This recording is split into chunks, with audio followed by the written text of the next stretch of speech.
What if the reign of the dinosaurs didn't really end with the mass extinction events of 65 million years ago?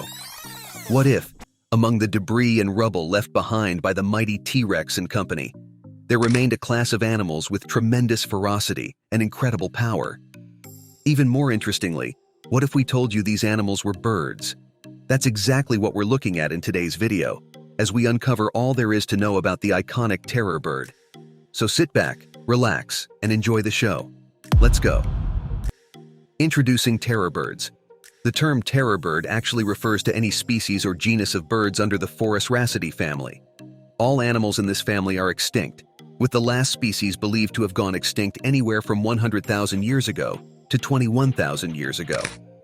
Phorusrhacids, as terror birds are known to taxonomists, lived in the Americas.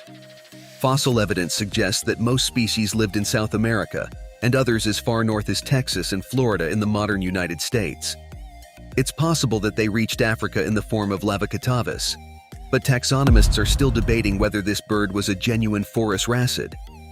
Fossils belonging to potential Phorusrhacids have also been found in Europe and even Antarctica, but these are too degraded for certainty. The term Phorusrhacidae is derived from Phorusrhacos, a genus within the family. This term in turn is believed to be an amalgamation of the Greek terms phoros and rhakos, which mean bearer and wrinkles respectively. The term terror bird is linked to these birds' carnivorous and predatory nature, as well as their physical size and athleticism. Terror birds were either apex predators or near-apex predators in the ecosystems they dwelled in, with the larger species frequently in the former camp. They also would have been eager scavengers, intimidating or killing other meat-eaters to hog carcasses. All terror birds were flightless because of their body dimensions and sizes. Speaking of size, let's talk about it. These bulky birds ranged from 3 to 10 feet, 1 to 3 meters, in height. One species, Kelenkin guillermoi, has been credited with having the largest bird skull ever discovered. Discovered in Patagonia in 2006, the 28-inch-long skull has been used to calculate a 9.8-foot height for Kelenkin. Determining the weight of terror birds is a much trickier affair. Devincenzia, another genus of large Phorusrhacids, is estimated to have reached a weight of 770 pounds, or 350 kilograms, which is insane for a bird. What's even crazier is that Devincenzia was likely not the pinnacle of terror bird mass and was smaller than creatures like Kelenkin, which weighed well over 1,100 pounds, 500 kilograms. The smallest terror bird on record is Celopterus, which lived in Argentina and Uruguay sometime between 28 million years ago and 12,000 years ago in various forms. These birds were about 2.3 to 2.6 feet, 70, 80 centimeters, in height and weighed up to 11 pounds, 5 kilograms, making them a similar size to the harpy eagle we have today. One of the most popular terror bird species ever discovered is Titanus walleri, which lived in the southern parts of the modern U.S. The bird's size is a topic of hot debate given how fragmented its fossils are. However, conservative estimates place it at 4.6 to 6.6 feet, 1.4 to 2 meters, tall, with a body weight of 290 pounds, 130 kilograms, making it smaller than Kelenkin and Devincenzia. As far as the general consensus on where terror birds generally lived, Titanus was the only terror bird that lived outside South America, likely branching into North America during the Great American Interchange around 3 million years ago. The Great American Interchange was a result of the rise of a volcanic isthmus that we now call Panama, which connects North and South America. Countless hordes of animals traveled back and forth across this new land bridge, and Titanus, or its common ancestor, was among them. Interestingly, Phorusrhacids are the only large terrestrial predators to move north during this time, which speaks volumes about the abundance of prey during the time. No Phorusrhacidae bird has a living ancestor today, but the terror birds are fairly closely related to modern-day Seriema birds. Like Phorusrhacids, Seriemas belong to the Caryamiformes order. Where did terror birds come from? It's not clear what the terror bird's great ancestor was, but we can be fairly certain that it was a part of the Caryamiformes order and roamed the earth alongside the dinosaurs of the late Cretaceous. During the reign of the dinosaurs, these early birds were much smaller than some species would later become. Their place on the food chain was also much lower than it would later become, chiefly because of the endless cast of massive predatory dinosaurs that were on the prowl. However, everything changed 65 million years ago when a mass extinction event wiped out most terrestrial life on the planet. The mighty dinosaurs were no more and a sizable power vacuum was created. Back in those days, mammals were still in their infancy and far from ready to be the dominant animal class. However, early marsupial carnivores were looking to fill the void left by the dinosaurs.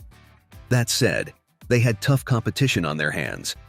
Reptiles like lizards, snakes, and crocodiles had survived the Cretaceous extinction and were about as fearsome as anything out there. However, the rich ecosystems of South America still had room for a class of predators of various levels. Enter the terror birds. Big, strong, and fast, Forus racids were built to catch and overwhelm prey. Experts believe the lack of natural predators was particularly instrumental in facilitating gigantism within the family.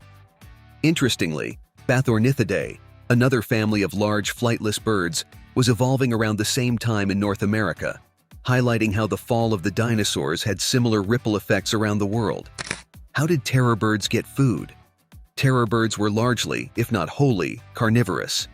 If they didn't catch the meat themselves, they would steal it from somebody who did. There has been a fair bit of debate surrounding how these behemoths caught food. However, the answer may lie with modern birds. One theory suggests that, like robins or chickens, terror birds would snatch prey with their beaks and shake their heads until the victim broke. Some ornithologists have also proposed that, like the roadrunner, terror birds snatched prey and repeatedly slammed it into the ground until it died. Another suggests that, instead of using their beaks, these birds used their feet to crush and slash prey, much like the modern-day secretary bird.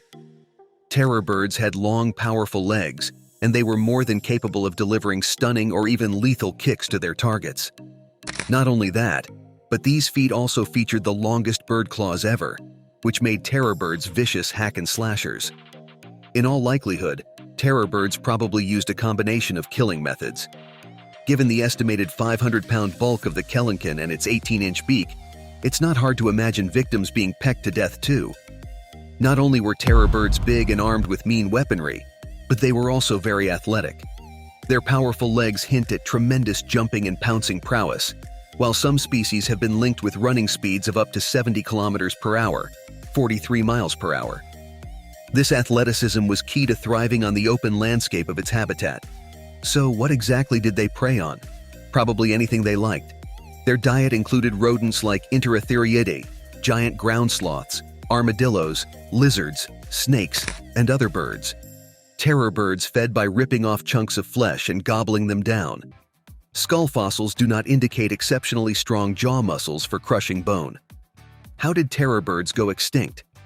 The main theory behind the fall of the terror birds is that they were outcompeted by a new wave of predators from the north. The same American exchange that allowed Titanus to move to North America allowed ancestors of modern wolves, bears, and big cats to travel south. These mammals were more refined killers than terror birds and likely added terror bird eggs and nestlings. As massive killer birds, they had the luxury of laying eggs on the ground, until they didn't. This vulnerability, combined with the slow reproductive cycles of large birds, means the new predators did a real number on our feathered friends. But perhaps it's all for the best. Imagine running into a terror bird on your morning jog. Yikes! That brings us to the end of our look at prehistory's age of terror. We hope you enjoyed the video and learned a thing or two. Make sure you like the content and hit the subscribe button. Also, hit the notification bell so you never miss out on new uploads. Bye for now.